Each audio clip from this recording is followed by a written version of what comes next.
साथीहरु एकदम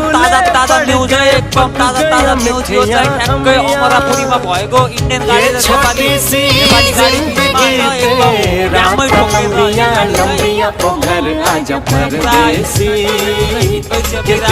एउटा खुट्टा त निक्लेछ एउटा खुट्टा च्यापिरहेको छ अहिलेसम्म पनि अब एकदम निकाल्ने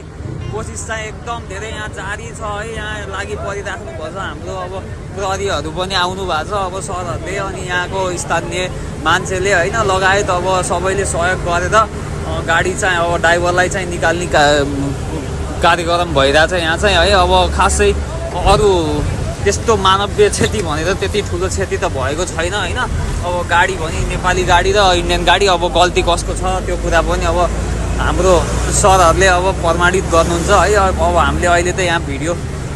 केही बोल्न मिल्दैन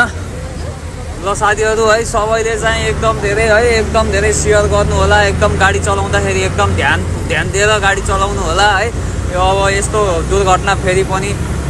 कसैलाई पनि नघटोस् यहाँ चाहिँ एकदम बिजोगै भएछ इन्डियन गाडीको ड्राइभरलाई पनि